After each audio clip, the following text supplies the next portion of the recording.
2024 లేదా 25లో డిగ్రీ లేదా బీటెక్ చదివారా? సాఫ్ట్వేర్ జాబ్ కోసం ఎదురు చూస్తున్నారా? అయితే కోడ్ జ్ఞాన్ 100 డేస్ కోర్సులో చేరండి, జాబ్ సాధించండి.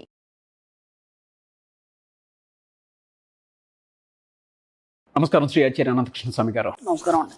లైఫ్లో మనం ఏదైనా సాధన చేసేటప్పుడు ఒక తపస్సులా ఘోర తపస్సులాగా చేస్తూ ఉంటే ఏదైనా సరే అండి ఫస్ట్ నెగిటివ్ పోతుంది. అలాగే మనం మాట్లాడేటప్పుడు కూడా తప్పులు దొరలకుండా మాట్లాడగలుగుతాం. ఒక క్లారిటీ తోటి ఉంటుంది, ఒక విజన్ ఉంటుంది. డబ్బు, సంపద, ఐశ్వర్యం పట్ల కూడా ఒక కృతజ్ఞత భావం కలిగి ఉంటాము. అవునవును.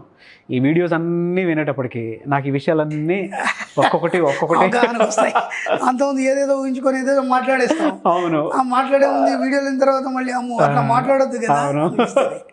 అక్కడ మౌనం, అక్కడ సైలెంట్ అయిపోవడం అనేది జరుగుతుంది. ఒక దగ్గర ప్రతి దగ్గర మనం కొట్టినట్టు అవుతుంది, కొట్టినట్టు అయి మళ్ళీ సైలెంట్ అయిపోతాం. అందుకే మీరు మాట్లాడేటప్పుడు కూడా కామ్గా ఓకే ఇదిలాగా అని చెప్పేసి నేర్చుకుంటూ ఉంటాను. బట్ గ్రేట్, ఒక మంచి సబ్జెక్ట్ని ఇచ్చినందుకు. ఈ వీడియోలో ఏం చెప్తున్నారు?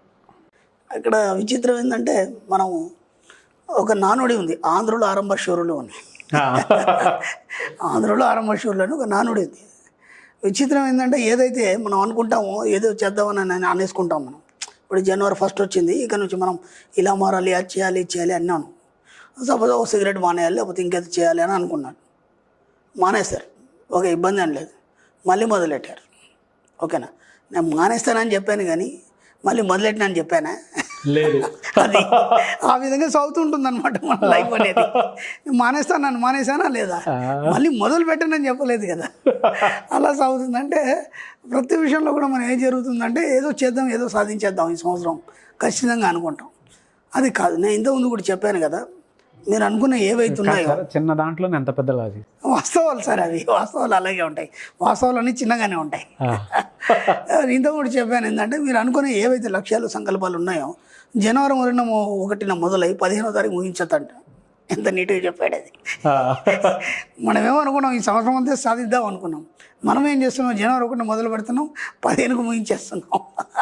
మళ్ళీ లైఫ్ అంతా కామన్గానే సాగిపోతుంది. అవును. అలా కాకుండా మీ లక్ష్యాలు, కోరికలు ఏవైతే ఉన్నాయో వాటిని మీరు సాధించాలంటే వాటిని మీరు సృష్టించుకోండి. సృష్టించుకోవాలని ఎందుకు చెప్తున్నానంటే, ఇక్కడ సబ్జెక్ట్లో విచిత్రం ఏంటంటే, మీరు ఏమైనా సరే కోరిక అనేది కొంతవరకు ఉంటుంది. ఇప్పుడు మీరు సపోజ్ మంచి ప్యారడైజ్ బిర్యానీ తినాలనుకున్నారు. ఓకే, ఈరోజు నేను ఖచ్చితంగా ప్యారడైజ్ బిర్యానీ తినాలి, ఎప్పటి నుంచో అనుకుంటున్నా, నాకు వీలు కావట్లేదు. కానీ ఈరోజు టైం కేటాయించుకొని వెళ్ళి తినేసేయాలి, అది ఒక కోరిక. ఓకే, వెళ్ళారు, తినేశారు, ఆ కోరిక అక్కడికి అయిపోయింది. ఇంకా దాని మీద ఆలోచన లేదు. ఇప్పుడు మళ్ళీ ఎప్పుడు తినాలన్నప్పుడు మళ్ళీ కోరిక కలిగినప్పుడు. ఓకేనా. ఇక అలాగే ఏ సంతోషం అయినా సరే, ఇప్పుడు ఒక పాప పుట్టింది, ఎంతవరకు ఉంటుంది సంతోషం? పాప పుట్టేంతవరకు ఉంటుంది, పుట్టిన తర్వాత కొన్ని రోజులు ఉంటుంది, పాప ఎదుగుతుంటుంది, ఇక అది కామన్ అయిపోతుంటుంది. ఓకే, ఇట్లా ప్రతిదీ కూడా కోరిక కానీ సంతోషాలు ఎట్లా ఉంటాయంటే ఆ సమయం వరకే ఉంటాయి, అంతకంటే మించి ఇంకా అవి లాంగ్ ఉండేవి అవి. ఓకే, లాంగ్ ప్రాసెస్లో ఏది కూడా ఉండదు. సృష్టి అనేది లాంగ్ ప్రాసెస్లో ఉంటుంది. అర్థమవుతుందా? సృష్టి అనేది ఎప్పుడు కూడా లాంగ్ ప్రాసెస్. సృష్టి అంటే ఏంది? క్రియేషన్ అది ఎప్పుడు నిరంతరం జరుగుతూనే ఉంటుంది. ఇప్పుడు మనకు బుద్ధి తెలిసినప్పుడు కొన్ని సినిమాలు చూసాం మనం, అంతకుమించి సినిమాలు వచ్చినాయి, అంతకుమించి ఇంకా సినిమాలు వచ్చినాయి, ఇంకా వస్తూనే ఉన్నాయి మనకి. అవునా కదా? మనం అనుకున్నాం అప్పట్లో అదే గ్రేట్ అనుకున్నాం. మనం మాయాబజార్ సినిమా చూసినప్పుడు అప్పుడు ఓహో ఎంత గొప్పది అది అని అనుకున్నాం మనం చిన్నగా ఉన్నప్పుడు. ఓకేనా. ఇప్పుడు బాహుబలి చూసినప్పుడు ఇది ఇంకా గొప్పగా ఉందిరా అనుకున్నాం. అంటే సృష్టిలో ఎప్పుడూ కూడా ఇది అయిపోతుంది, ఇంతవరకు అనేది ఎక్కడ కూడా ఎండ్ అనేది ఉండదు. సృష్టి అంటే ఏంది? నిరంతరం జరిగేదే సృష్టి. కాబట్టి మన జీవితంలో డబ్బు, సంపద, ఐశ్వర్యాన్ని మనం సృష్టించుకోవాలని చెప్తాం. అర్థమవుతుందా? సృష్టి అంటే ఎండ్ అనేది ఉండదు ఎప్పుడు కూడా, కాబట్టి సృష్టించుకోవాలని చెప్తాం. అవును. అది నువ్వు కోరిక కానీ లేకపోతే సంతోషాన్ని కానీ వీటిని వ్యక్తపరిచినావు అనుకో, అవి అక్కడికక్కడే అయిపోతుంటాయి, వెళ్ళిపోతుంటాయి. అంటే ఎప్పుడు నిరంతరం మళ్ళీ కోరుకోవాలి ప్రతిదాన్ని. ఇప్పుడు అర్థమవుతుందా? దానికి తేడా. ప్రతి దగ్గర మళ్ళీ కోరుకోవాలి కొత్తగా. అట్లా ఎంతకని కోరుకుంటాం అంటే ఎక్కడ కూడా సాటిస్ఫాక్షన్ లేదు. అదే మీరు సృష్టి అనుకున్నారు అనుకోండి, మీరు కోరుకునే అవసరం లేదు. ఎందుకంటే నిరంతరం అది ఏది కోరుకుంటే ఆటోమేటిక్గా వస్తూనే ఉంటుంది. ఇక మీరు ఆగే ప్రసక్తి లేదు. కాబట్టి మీ కోరికలు కానీ ఏవైనా సరే సృష్టించుకోండి వాటిని. మీరు ఏదైనా సరే ఎప్పుడైతే సృష్టించుకోవడం అనేది మీకు తెలిసిందో అప్పుడు అన్నీ మీతోనే ఉంటాయి, నిరంతరం మీతోనే ఉంటాయి. అది ఎండ్ అనేది ఉండదు, దానికి ఎప్పుడు కూడా సమాప్తం అనేది ఉండదు. కాబట్టి ఆ సృష్టి ఎలా ఉండాలి? డబ్బు, సంపద, ఐశ్వర్యంతో పాటు ఆనందం కానీ, అంటే అక్కడ ఎక్కడ కూడా మీరు కాంప్రమైజ్ కావడానికి లేదు. ఆ సృష్టిలో కూడా నాకు ఇంతే కావాలని ఎప్పుడు అనుకోవద్దు. ఎందుకంటే సృష్టి అంటేనే అనంతం. అవును. అనంతం మనకి ఎట్లా చెప్తారంటే అనంతం ఇంక అనంతాన్ని సృష్టిస్తుంది. అనంతం ఇంక అనంతాన్ని సృష్టిస్తుంది. ఎప్పుడైతే మనకి ఈ అనంత సబ్జెక్ట్ని సృష్టించిన థ్యాంక్ యూ. విచిత్రం ఏంటంటే మనకి బిగ్ బ్యాంగ్ స్టార్ట్ అయిందని చెప్పుకుంటాం మనం. ఇదంతా సృష్టి మొదలు బిగ్ బ్యాంగ్ స్టార్ట్ అయిందండి.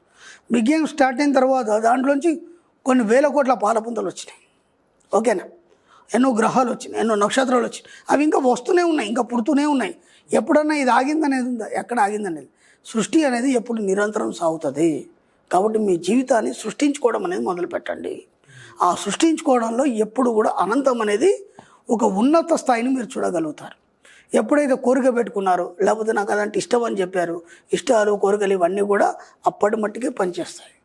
కాబట్టి బలమైన కోరికలు కానీ బలమైన ఇష్టాలు కూడా, లక్ష్యాలు కూడా, నేను ఇంతకుముందు లక్ష్యాన్ని కూడా పెట్టుకోవద్దని చెప్పాను. నేను లక్ష్యం పెట్టుకోవడం అనేది నెరవేరదు మీకు. ఎన్నో మనకు ఫిలాసఫీ బుక్స్ కానీ ఇవి కానీ బోలెడ్ బుక్స్ మనకేం చెప్తాయంటే లక్ష్యాన్ని పెట్టుకోండి అంటారు. లక్ష్యం ఎప్పుడు నెరవేరదు. లక్ష్యంలో ఒత్తిడి ఉంటుందని చెప్పాను నేను. ఎస్. మన సబ్జెక్ట్లో ఒత్తిడి లేదు. ఎందుకంటే మనం కాన్షియస్ మైండ్తో పనిచేయం, మనం సబ్ కాన్షియస్ మైండ్తో పనిచేస్తాం. సబ్ కాన్షియస్ మైండ్ అనేది పీస్ఫుల్ ఉన్నప్పుడే పనిచేస్తుంది. కాబట్టి అక్కడ ఒత్తిడి ఉండదు. ఆ సబ్ కాన్షియస్ మైండ్ పీస్ఫుల్ ఉంటుంది కాబట్టి సృష్టి తనంటే తానే సాగిపోతుంటుంది. అర్థమవుతుంది? సృష్టి తనంటే తానే సాగిపోతుంది. కాబట్టి ఎంత వీలైతుందో సృష్టించుకునే ప్రయత్నం చేయండి. మీ కోరికలు కానీ, సంపద కానీ, ఐశ్వర్యం కానీ ఎక్కడ కూడా అక్కడికక్కడికి మాత్రం మీరు ఎక్కడ కూడా ఆగిపోవడానికి లేదు. సృష్టిలో ఎప్పుడు అనంతం అనేది ఉంటుంది. అది మీరు ఎండ్ ఆఫ్ డెత్ కాదు, ఇంకా జన్మలో కూడా అది ఇస్తూనే ఉంటుంది, వస్తూనే ఉంటుంది. ఇక ఇప్పుడు మీరు ఒక్కసారి సృష్టి అనే పదాన్ని మొదలు పెడితే సో ఓన్ క్రియేటర్ అనమాట. ఎస్, అది నిరంతరం కొనసాగుతూనే ఉంటుంది సృష్టి. Thank you sir. Thank you so much Shri Acharya Anantakrishna Swami గారు. థ్యాంక్ యూ అండి. సుమన్ టీవీలో మీ పర్సనల్ అండ్ బిజినెస్ ప్రమోషన్స్ కోసం కింది నెంబర్కి కాంటాక్ట్ చేయండి.